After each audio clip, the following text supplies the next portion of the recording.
вертолетной площадки, ее строительство и конструкция по времени до 15 минут или у стен. То есть выбор всегда есть.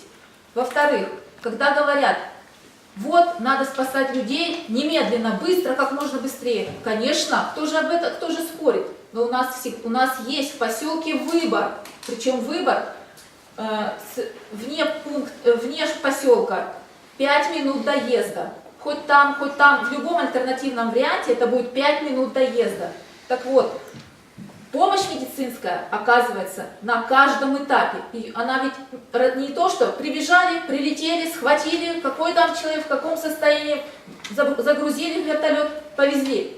Ведь вы говорите, Михаил Васильевич, что вынуждены они оставаться в местных больницах. Да не обязаны там оставаться, потому что нужно сначала пациента, чтобы проводить медицинскую эвакуацию, чтобы он стал стабильный, стабилизировать его. Что мы будем, трупы возить, что ли? Поэтому если принять альтернативный вариант, то не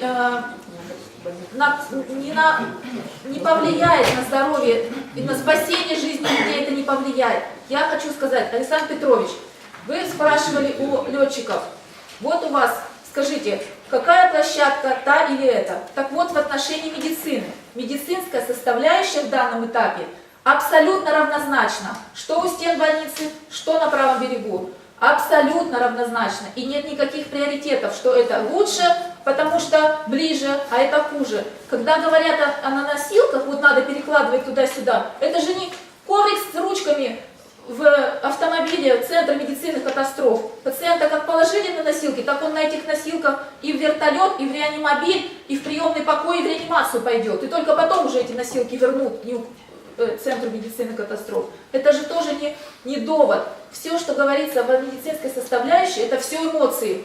Все эмоции, все призывы, все лозунги. Правильно сказал Григорий Григорьевич, надо близко, но не до фанатизма. Спасибо.